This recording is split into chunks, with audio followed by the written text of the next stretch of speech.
Hello, my name is Clay Mertes, Director of Sales at the Alliance Corporate Office. How we doing this morning, baby?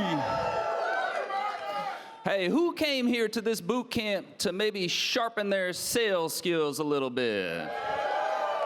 Who came to this boot camp to maybe learn how to pop in $70,000 in premium in a month? Ooh, we have a bad to the bone panel for y'all today where we're gonna ask some hard-hitting questions. We're gonna learn from the best in the business, quite possibly in the country when it comes to closing deals, baby. So we're gonna ask them some hard-hitting questions about how they ink the deal, how they build the pain in the home, how they build a relationship, so that way you can come out of boot camp ready to absolutely kill it. Y'all ready for that? All right, well, let's meet our closers. Coming up, first up, from the great city of Detroit, Michigan. Best month on the year, $35,000 in premium, 42 applications. Regional manager, number 15 in the country with $242,000 in sales. Please give it up for Jeremico Edwards.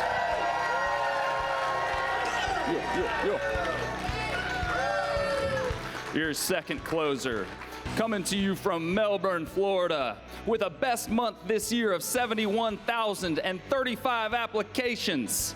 EVP, number 8 in the country with $319,000 in issue paid business. Give it up for Eric Miller.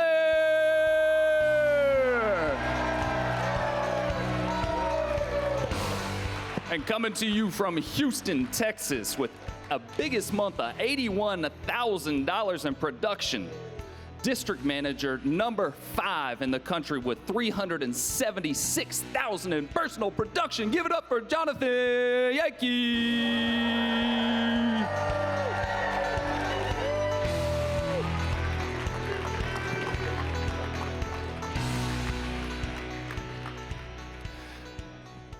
So as you can tell by these numbers, these are some real closers. And we're gonna hit them with some off-the-cuff questions, some things that I know they can handle, but I need you all to give the people what they came for. So don't be scared, give them what they came for.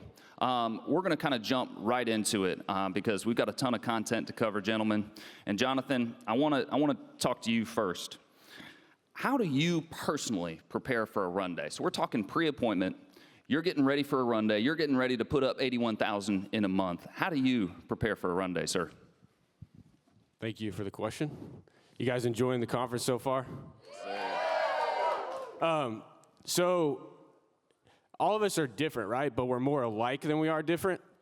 So you have to remember that. So however you choose to prepare for the appointment needs to have habits that make you like build your self-confidence, okay? Make you remember what you care about, because you're about to go meet with somebody that has family they care about. Does that make sense? So with me, first thing I do is I work out. So like I just ran 3 miles this morning because I feel good, right? So if I feel good and I have my self-confidence high, I can have no clue about sales and I'll still probably perform better than if I don't feel that good. Does that make sense? Do things that make you feel better, not stuff that's gonna make you feel worse, right?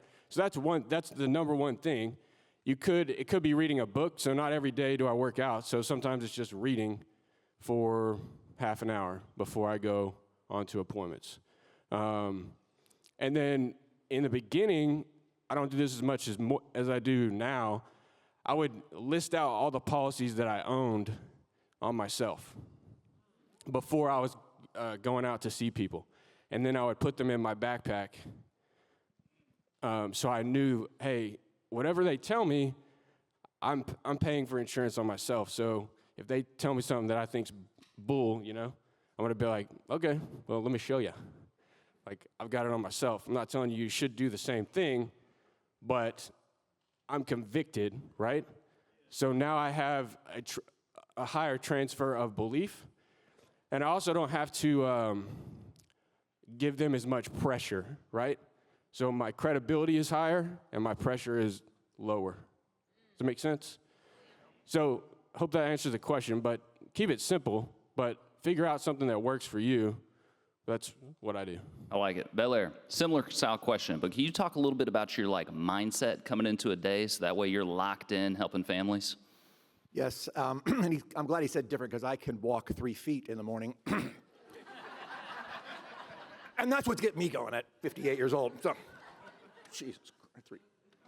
Anyhow, listen, I know it was funny because I asked you a question yesterday, and I asked, I think somebody else a question yesterday, and you could tell they were staff members, and right then you could tell they're not in the field as much as I am because of the way you answered. And just to let you all know, it was a political question. It was a political joke. And they both looked at me like, I don't know what you're talking about. So listen, I mean, I know we talk about not being in the TV and not being in the news, but the news and the TV, if you're meeting everyday people, it's important. So before I go to sleep every night, I put on the news. I need to know who's dying out there. And I need to know why they're dying, what accidents are happening, what tragedies are happening, what things are going on.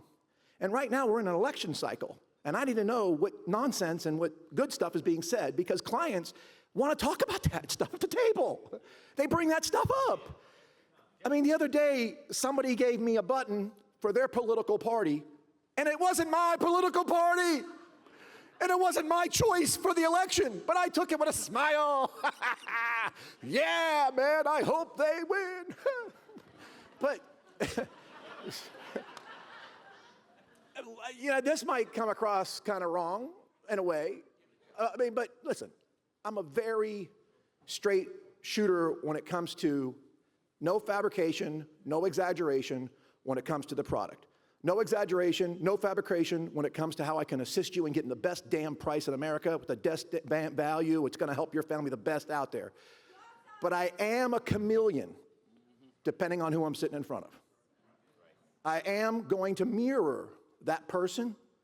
And thank God I am in a very heavily political area that does concur with my thoughts, and also in a very Christian fun area. It was funny, me and Bobby visited our daughter out in the West Coast, and we were on a Sunday morning, we just walked right into a restaurant. No waiting, and there were seats all over the place. And this was right after church time. And I'm going what's going on here? Where's everybody going after church around here? And somebody says, what church? So we Googled how many Christian churches are in this county. 1. How many Roman Catholic churches are in this county? 1. How many I'm going what? This is in Portland. I'm going I'm sorry, I know some of you from the West Coast, but then I Googled our county, 50, 49. It says we're just in a different area, and I'm glad to be in that area because it suits me, but I just want to let you know that when I go see a client, I'm fired up out of my mind to be able to talk to them about current events, keep them aware of what's going on out there, and they need to be prepared with the benefits of the products that I offer them and I sell. I like that. And the way I've heard Andy put it is you throw stones at their enemies, right? We want to be on the same side, same team. Let's throw stones at their enemies. Jeremico, similar question, but what's a sneaky tip that you could give a new agent who's preparing to go out and sell that your day of preparation, you're getting ready so that way you're ready to make some sales? So first, my mindset is these people need me. I'm going to help every person I sit in front of. They ain't met nobody like me. They need my help. When I wake up in the morning, so if I have anywhere more than 4 appointments, I have to make sure my clothes are pressed. And this is a good tip for new people. Your clothes has to be pressed. Your shoes have to be clean. Under your nails. Get that dirt out from underneath your nails. Clients look at that stuff when you're sitting there. Make sure you have a fresh cut and you feel good about yourself. Clients buy from agents who feel good about themselves. The better you feel about yourself, the more trust the person puts in you. One sneaky tip I can give brand new people is the client that tells you no, they're not conspiring with the other clients you see. You can leave one house, they can talk about your mama, they can call you a booger wolf. When you get to the next house, that person will love you 100%. And you're gonna mess around and get 5 applications in the next house. I've had days where I didn't close. I had no, and then I closed the 4th appointment, and it's like $6,000 in the house. That's right. And an annuity. Keep your mind right. So keep your mind right the whole day. Nobody's conspiring against you. One no does not equal no's for the rest of the day. So be able to close this one box and open up the next box. Hey, you mentioned your outfit. What's a normal outfit run day for you? Normal outfit is button-up shirt and jeans. Button-down shirt and jeans. For women, nice blouse and jeans or dress, But just, you want to dress a little bit better than a client, but not too much better than a client. But you don't want to dress worse than a client. So you don't want to wear T-shirt and, you make sure there's no stains on your clothes. A little bit better than a client. I like that. You guys concur? You guys do anything different? I wear my polo billboard, and then billboard meaning I got that stuff in the back. You've got to seen. If you haven't, I've got an advertisement on the back of my polo shirt. But now with the estate planning, it's tie, suit, sometimes 3-piece. That's a good distinction. That's a good distinction. All right, I want to pivot to talk a little bit about like leads and schedule and how you guys set that up. Belair, would you talk a little bit about kind of like your weekly schedule? Give us a look into how you organize your schedule as both a builder and a salesperson. Well, first of all, of course, I have the Alliance Activity Book. I don't think there's anybody in the room that makes over $100,000 a year that doesn't have that. Everybody needs an Alliance Activity Book, and you need to get one if you don't have one at the bookstore. So that Alliance Activity Book is my main tool, and I use it when I do my dials, and I have it with me all the time. It's with me right now. It's with me in my room. And I booked appointments yesterday because, of course, this is AEP. So for the week already, I've got 25 appointments.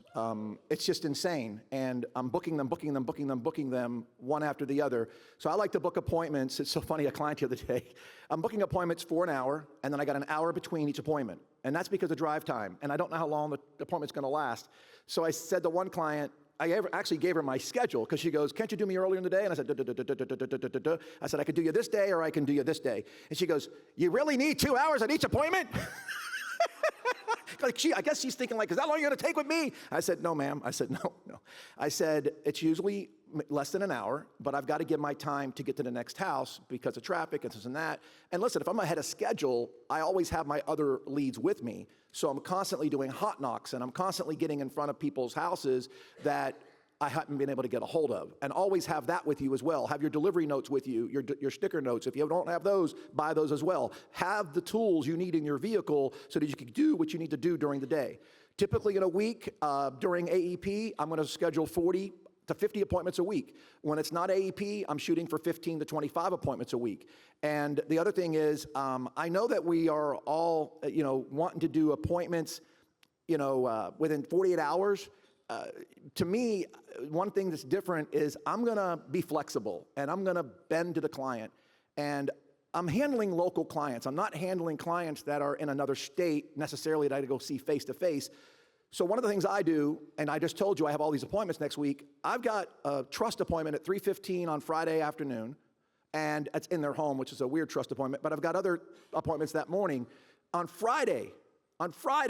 So I will send them a letter reminding them that I'm coming that day, and if I'm still concerned about them maybe not being there, there's nothing wrong with texting them that morning or calling them that morning and say, are we still on for today?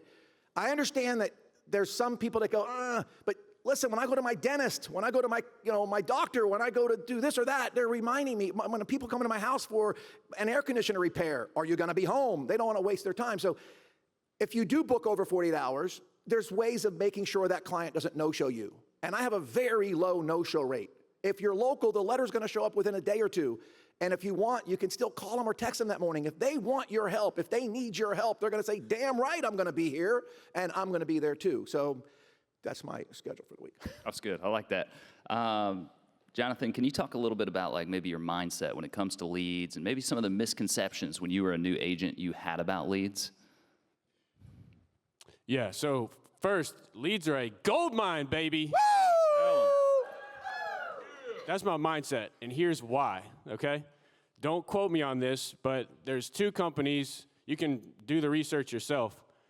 I know one of them is Salesforce, and the other one is, I believe, Leads 360. They did a study on all lead-based sales industries, so industries that are in sales that produce leads, right?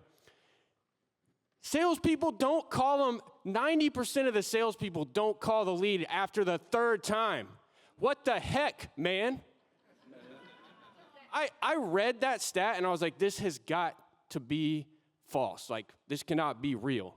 And I kept researching, it's like, it's real. Like, people are lazy in this industry. Like you just gotta figure out how to get convicted about working hard, like whatever that is for you, and you're gonna smoke a lot of people. Period. So that's my mindset. I mean, there's other stuff behind it, but some misconceptions I had in the beginning. I mean, to be honest, watching all the other leaders like ABN, some top, I don't want to name names, Davey, some top salespeople when I started 9 years ago, I was just like, I believe what they're saying, so I'm just going to do that, if I'm honest. Because I was like, if these guys are doing it, it's got to work. Like, they're not that special. I mean, I love everybody, but, they're human beings. They're just making faster decisions than me currently, and they're committed to continuing making those faster decisions over a long period of time. Does that make sense? So I guess to dig in a little deeper, I think a lot of agents think, okay, I'm going to invest in leads, or if you do warm market, that's fine. That's an investment of your time, right? So if you're investing in leads, just come up with an amount that you're comfortable with investing, okay? It doesn't have to be a lot, because I know there's new people in here. There's people that, year or two, and then there's people that have been here a while. It all applies. So just come up with a number that you can comfortably invest every week. But here's where people mess up. They're like, hey, I'm going to invest for 2 weeks, but I didn't make any sales, so I'm not going to invest the third week so I can make a sale on my other 2 weeks that I invested in. Does that make sense? That's probably the worst thing you could possibly do, for many reasons. But second is, some people think I'm gonna be profitable in 30 days. Like, you might, but you have to give yourself 90 days. I say 6 weeks to be kind of aggressive with it, but you should give it 90 days before you really see a big return on a lead investment. I have like a whole spreadsheet of it where it shows like every single time I've bought leads, wherever from, or other agents, if they did it for 90 days, they're 3 to 4 times profit. Not just me. So it's math, it works, but people give up too soon, right? Does that make sense? I'm not sure why, but you gotta give it time, is what I'm saying. And even if it's $50 or $100, continue to do it week to week. I know these guys agree. There's different levels to it. The last thing I'll say there's a basic from like one of the first conferences I went to. I believe it was the one that John Maxwell was supposed to be at. I think that was 2016, where it ice stormed, and he didn't end up coming, but he still spoke. At that conference, I forgot who it was, but they talked about a fundamental, and I still think it applies today.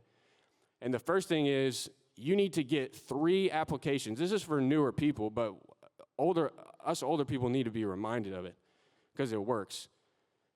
The first thing you need to do is get 3 applications issue paid in your bank account outside of your friends and family. If you haven't done that yet, focus on doing that, okay? Then the second thing is you need to get consistent with deposits on whatever you're spending week to week, right? So I say you need to get consistent for at least 4 weeks, 6 weeks on whatever you're spending, deposits in your account. And then from there, you just scale it. Does that make sense? That's the third thing. That's a fundamental that works today. So I hope that's helpful. That was good. That was good stuff. Jeremico, can you give us an inside kind of window into what your investment looks like, how you manage that, how you know when you need more leads? So Stephen taught me from day one, you always want to over-invest. So you want more leads than what you think you need. And so, we do it with food all the time, right? Do we go to the store? Do we go to the store and say, this is exactly what I need for my dinner? No, we overbuy in food all the time. And so what's important to you, right? If your business is important to you, overinvest. Buy more leads than what you need. And so if I need 10 appointments that week, or if I need 20 appointments that week, then of course I'm going to need 30 leads. Where do my 30 leads come from? I may have to do $300 in bang bang leads. And so, that gets me 50 leads, but they all might not turn out. So what referrals do I have? So I'm gathering together all of my resources, and I want more resources than my goal. So again, my goal is 20 appointments. I need to find more than 20 leads or referrals to book those 20 appointments. So more leads than necessary, bigger investment than you think.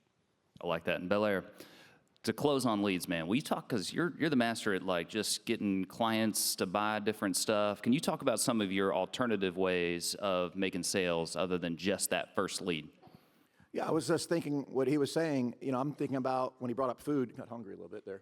I haven't ate this one. I don't eat in the morning. But I thought about a steak and a bone in the steak, a T-bone, and it's a lead. And I tell you what, folks, you get a lead from me, all that's left is the bone. I mean, I take every morsel of protein off of that puppy, and sometimes I'll even suck out the marrow, bro. So let me tell you something. If you're going to buy leads and you got some meat left on those bones, send them to me. My fax number is 321-250-8528, and I will work those like you never believe.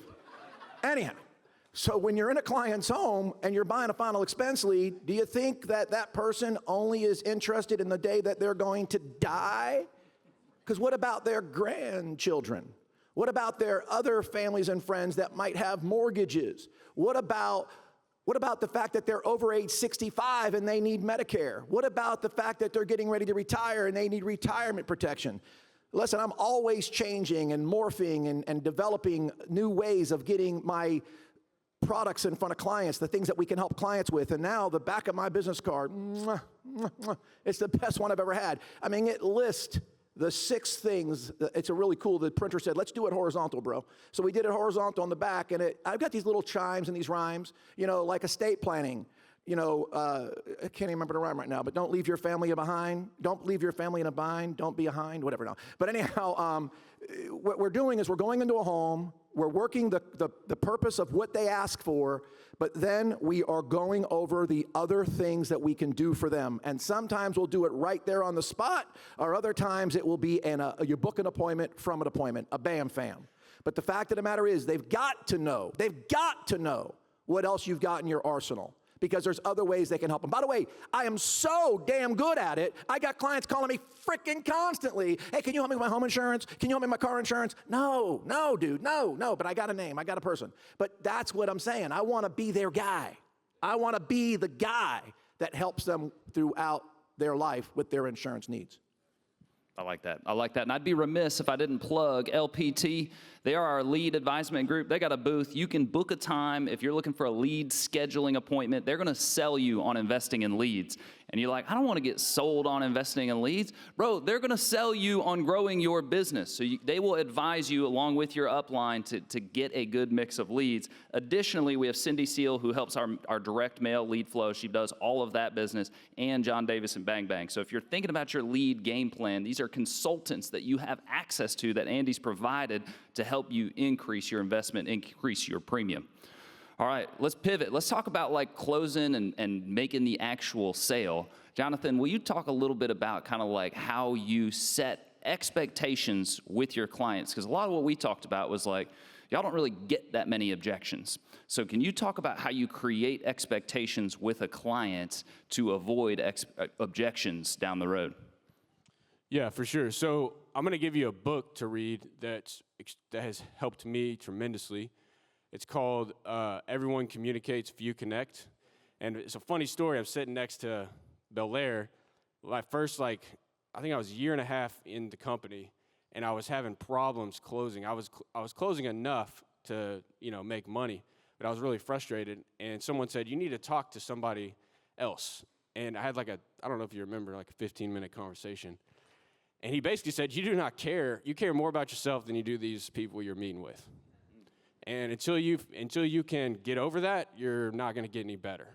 It was a hard conversation, but it was one I needed to hear. And he had recommended that book to me. Everyone Communicates, Few Connect. That helped me tremendously to figure out, okay, I'm trying to just close this deal, and I really just need to try to connect with this person for like 5 minutes so that I can understand how to actually help them. Does that make sense? So I say that because anybody can give you like a ton of great sales tips, but if you don't understand where you're at and how you're thinking about it and actually connecting with the person, it's going to make it really hard to overcome an objection if you get it, right? So as far as expectations go, you want me to talk mainly in the appointment, or it starts really on the phone when you schedule the appointment, Yeah, you know? tell 'em all So of it. when you book an appointment, you're letting them know, hey, like, we're setting this time. Is there any reason you wouldn't be there? You're asking tie-down questions. So I'm not going to go into script. There's a lot of good training videos on university that we do, but you set an expectation that, like, hey, I'm going to be there. This is what I look like. Like Mike Mertes does a good training at telling people this is what I look like, right? That's huge. Like, tell them who you are, what you look like, when you're coming, what you're there for, right? Does that make sense? So that starts with the phone call. And then when you show up, like, our job is not to, like, we're not there to become a friend and try to go to all their barbecues, right? Like, we're there for business. They requested something. We're a professional. Do you agree? So again, it doesn't mean you can't be kind and still be their friend, but we're here to address something that both of us know you need, because otherwise you wouldn't have filled out this request, right? So when you're there, the initial thing I'm trying to do is how can I connect with this person? I know they have a story. We all have stories. We all have people we care about and that we love. And if you're meeting with someone who doesn't, I don't know, you probably should just walk out.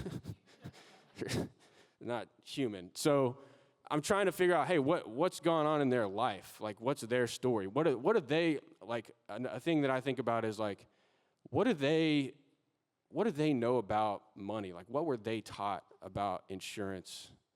What did their grandparents and their parents teach them? Like, I asked them that question, like, what did you grow up being taught about life insurance and money? Like, I'm interested.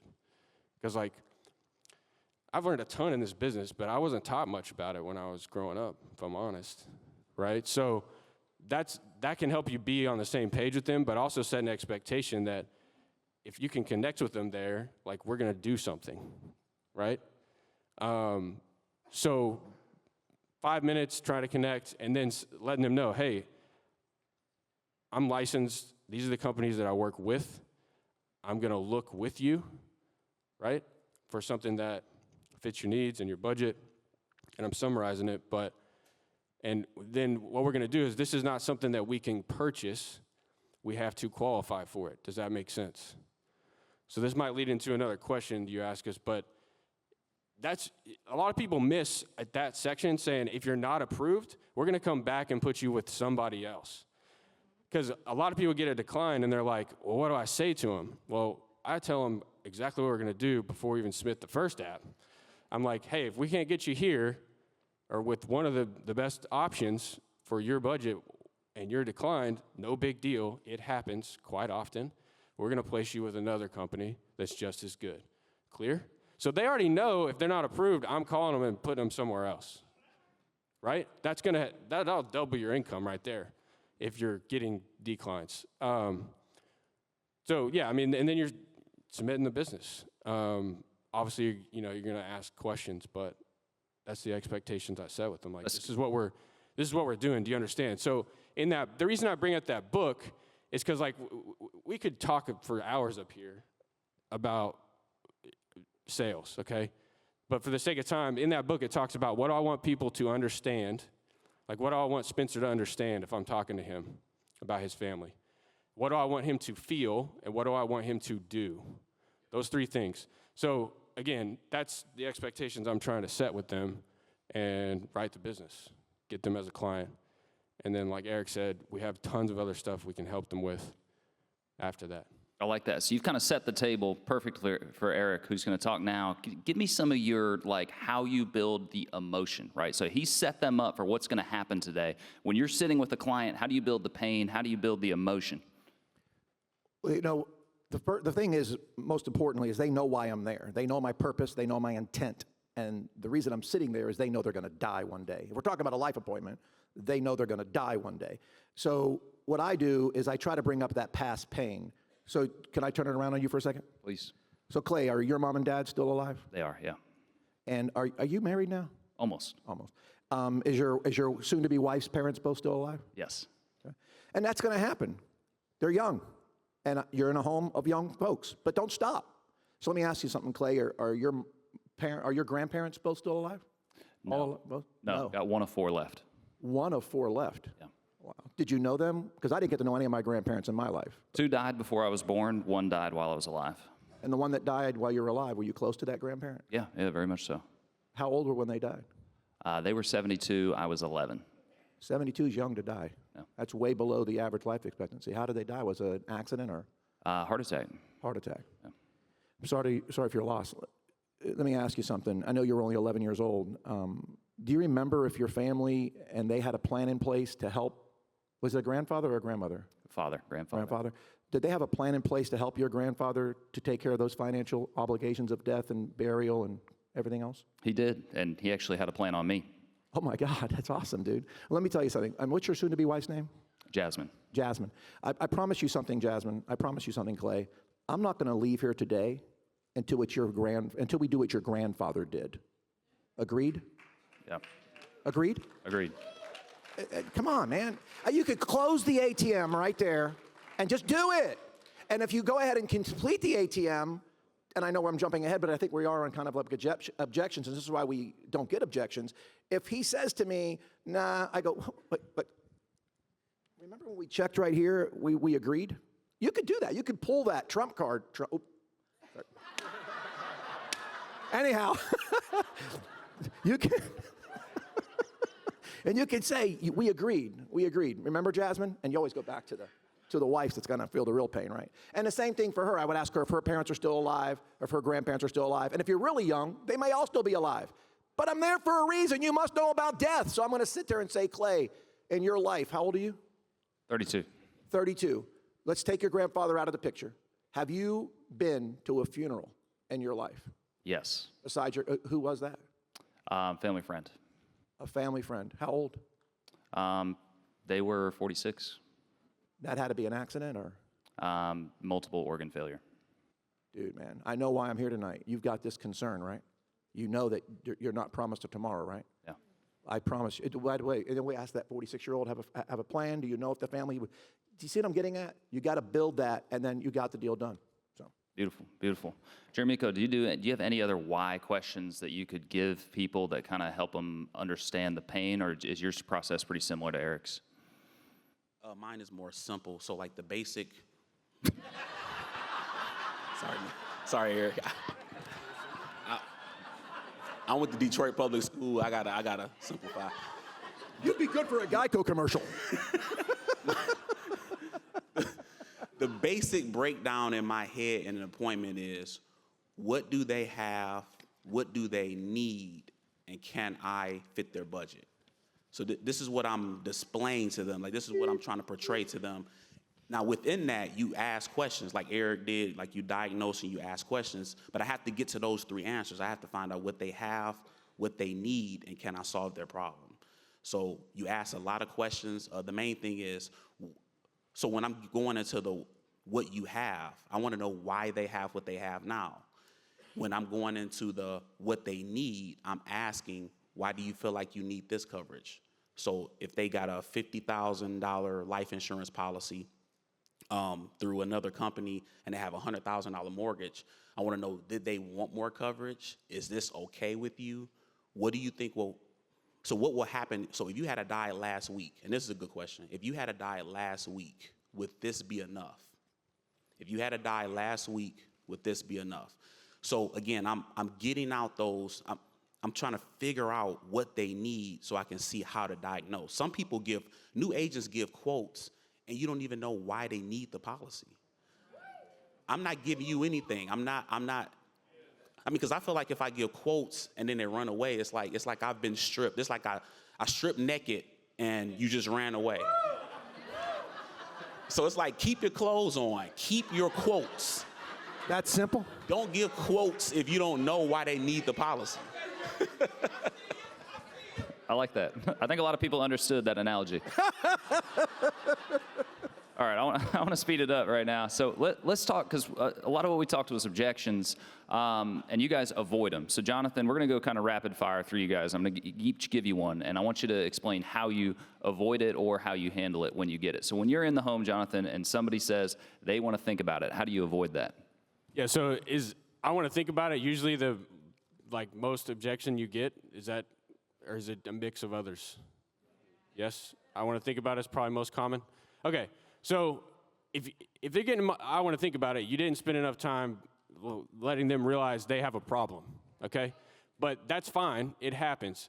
So how you can address, I want to think about it, say, hey, Eric, that's great. I think you should think about it. The insurance company needs to think about it as well. So here's the deal. When somebody tells me that they want to think about it, do you agree, Clay, that it doesn't take time to make a decision, it takes information? Do you agree with that? Yes. Yes, everyone will, because we don't make decisions with time, we make them with information. If we have all the information we need, we'll decide. It's human, like all of us do it. So say, okay, well, great. Well, I'm the best resource, along with our team, for information about this, right? So what more information do you need? Is it the price? Do you not see the value in it? Do you not feel like it's going to actually do the best for your kids or your wife? Or is it you just don't really like me very much? Which I'm cool with. Like I like myself just fine. You know, you don't have to tell people that, but that hopefully can help you address that objection. Is anybody on track with me? Again, back to you shouldn't be getting that objection if you're helping them see they have a problem, right? Like you didn't grow up thinking I'm going to be an insurance agent, right? You grew up thinking I'm going to be something else. I didn't. But you got into this industry because you wanted something different for your life or you had a problem you needed to fix. Agreed? So remember, when you're with clients, you're trying to help them realize they have a problem. Because if they don't realize they have a problem, whatever solutions you have isn't going to mean anything. So that's my answer. Bel-Air, Yes, sir. how do you avoid the objection shop around? Great question. It starts with the phone call, the appointment setting. People know that I represent 35 powerful life insurance companies. I'll throw out some names like Mutual of Omaha, Transamerica, the two biggest recognizable names in the country, by the way, when it comes to life insurance. When I get to the home, just to let you know, there's a page in the ATM that has all the carriers listed on that page. And again, you sit there prior to even getting to what Jeremico was talking about, where you get to the Jeremico Edwards, right? Okay. Anyhow, you get to that page and you sit there and say, like I told you prior to getting here today, I've done the shopping for you. I've done the shopping for you. We represent these powerful companies, and based on what you told me on the phone, based on what I'm hearing today, right now, and when I get the other information from you I'm going to need, I'm going to put you with the company that I know is going to give you the best price out there. There's no need for you to shop around. Right, Jasmine? And Jasmine's the one that wants to do the shopping, so I say, you understand, Jasmine? Agreed? And Jasmine will say yes. And I know we want to jump to Jeremico, but I got to say something because you all need to hear this. Colonial Penn, and I'm sorry for saying their name, and I'm about to get in trouble. We'll redact it. Are ripping people off. Allegedly. Folks, you don't know how bad Americans are hurting right now with inflation. And they got this commercial on TV saying, price, price, price. Bull, bull, bull. Because if it's price, price, price, bro, and that's why people buy, why would a 50-year-old pay the same price, $10 per thousand, that an 85-year-old's paying? And why are you selling life insurance to people with a 2-year wait that are perfectly healthy? It isn't price, price, price. It's information, education, emotion, and we need to sit with those people, to Jeremico's point, find out what they got, and get them into a better spot. I'm sick and tired tired of finding people that are getting taken, and it's ridiculous. And you know they're making bank because they're paying all that money for those commercials.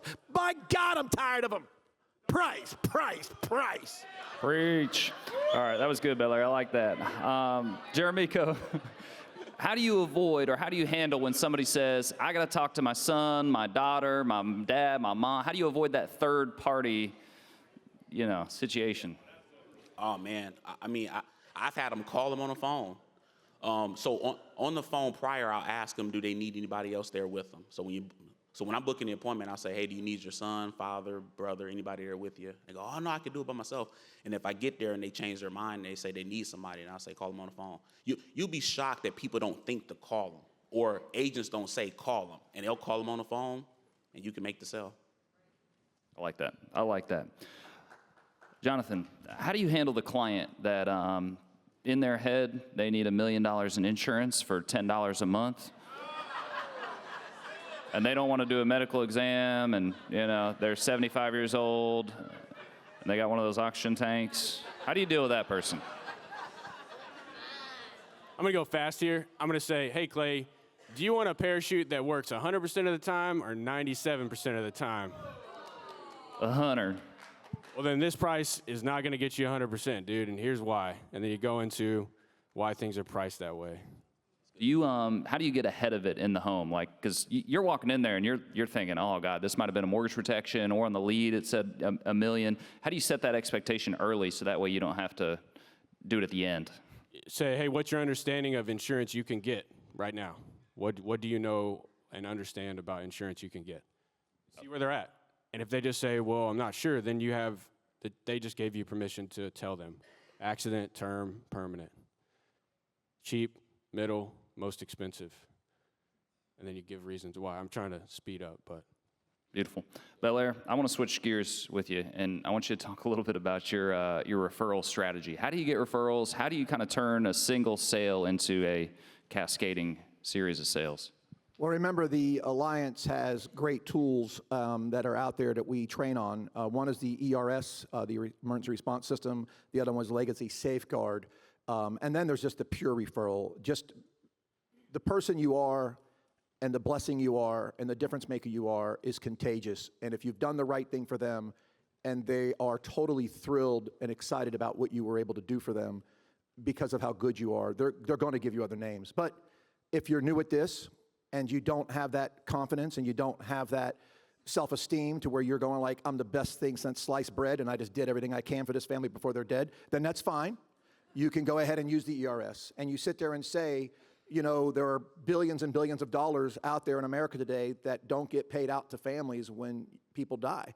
And it's because the death claim is never asked for. So we like to avoid that here at the Alliance. We like to avoid that by putting together a list of names of people that we will put into our emergency response system that we will contact and give our information to on your behalf and let them know when a tragedy happens, boom. Legacy Safeguard, same thing. You're putting something in place at no cost for them, and then you're offering them the ability to sponsor 5, 4, 2, 10, 20, 40, 50 other people, and they give you the names and phone numbers to provide them that free service, that emergency response system service or that Legacy Safeguard service. And then if you do it correctly and you do it ethically, you could turn that into a client. But if you call that person up and you go right into, hey, I got your name and phone number, Clay, from Jeremico Edwards, and he tells me that you might be interested in some life insurance. He's going, what the heck are you talking about? I'm calling you because, and then you're going into doing what you told. Because if you do that, he's going to call Jeremico, and Jeremico's going to charge back you because you took advantage of him and the names he gave you. And you don't want to do that. So you want to keep that credibility and be ethical, and that's what we can do to get more referrals. Beautiful. And there's some additional training on Alliance University. Brian Rojas has one. James Coleman has one. Just some incredible stuff to develop and cultivate that skill of getting referrals. And in my conversation with these guys, a big piece of how they get referrals is insane service. They just provide insane service for their clients, which is how you get more referrals, is you've got trusted clients that love you. All right, let's talk about what it takes to be a winner, Jonathan. What it takes to be like a top salesperson with the Alliance. So for you, what does it take? It's a loaded question. Go wherever you want with it. Yeah. To be a winner, it just means how am I going to respond when things aren't going well? That's what it means to me. Davies gave a great talk last night, and he was like, are people happy to be around you regardless of what's going on in your life? And I'm like, dude, not really sometimes. I was like, I need to get better. But I mean, it's just, regardless of what you have going on, it's deciding that you're going to continue to keep going, right? That's what being a winner is. Like, stuff is going to happen to all of us, and you just have to make a decision to keep going, right? I mean, I could talk more, but that's what it means to me. Like, you've got so many people in this room that have, I guarantee you, whatever you're dealing with, whether it's small or big or whatever your perspective is on it, they've been through it. So just ask. Like, we're human beings. We've all dealt with it. Talk to somebody, and keep moving. Belair, what are some of the advantages or the performance enhancements that you have in this business that help you become a winner? You're talking about like what Sammy Sosa and Mark McGuire use? Yeah, some of that stuff. Am I allowed to tell them? Yeah, tell them the thing. The 8 steps to success, man. Everybody has access to them. I use them. I use them every day. I believe in them. I believe in Andy's way. You gotta get out of your own way and follow Andy's way and do it with a sense of passion and a sense of urgency. What's in me is the same thing that's in you. It's that you haven't found it yet. And you know it's there, and God put it there because we're created the same way. I've just read more books than you. I've come to more of these events than you. I've gone to more hotspots than you. I've been on more conference calls than you. I've been more pain than you. So I found it faster than you, or I got it. Maybe you're still looking for it. But you have that sense of urgency. You have that sense of passion. You have that. And you just got to get it and go after it. Because that's what the difference is between a winner and somebody who's not a winner. I'll tell you right now what he was saying. I was going to say this line because we're in the poverty, fight, war. I was a Marine, I'm sorry, going too close again to that one thing. Anyhow, I will say to you, you're not going to find me facing defeat and going into retreat and running on my tiny little feet. You're going to find me advancing and finding a way to find more clients and increase my pay. Because that's what we're here to do. Don't let defeat put you into retreat. We're going to get through you're going to face no's, people. You're going to get bloody nose. Get tissue boxes and put on them. Blow through the nose to get to the yeses. Blow through the nose to get to the yeses. Because your nose is going to be bleeding constantly. You're going to be punched in the face constantly. You wouldn't believe how badly we're all up here punched in the face, kicked in the groin, kicked in the rear end. We're punched in the gut. It hurts. God, it hurts. But nobody said this was going to be easy. If it was easy, it would be sleazy. But Jeremico's point, it's simple. It's simple. It's just like popping a pimple. You just gotta get out there and get after it and know we've got it. We got the plan in place to help you succeed. That's good. You'll get a response here, Jeremico. What are some of the crazy things you see new agents do that are like maybe self-destructive behaviors that you're like, can you just not do that? You'll make more money more faster. Yeah. They'll get a no, and they'll think about that no for about 3 days. It's like, have you went to another appointment? No, I'm still trying to figure out what happened in the house. It's like, what? Get back out there. If you run a whole day of appointments and don't close anything, the best thing you can do is book a whole nother set of appointments. That's right. Why are you booking those appointments for another day? Because it's not about you. It's about the bigger team. Like Mark Cassetta stood up there. I mean, he framed it so perfect. He said, the alliance, your business, and then you. So you're not trying to succeed for you. You have to get back out there and run more appointments because you help the alliance when you run more appointments. You help your team when you run more appointments, and then you help your family when you run more appointments.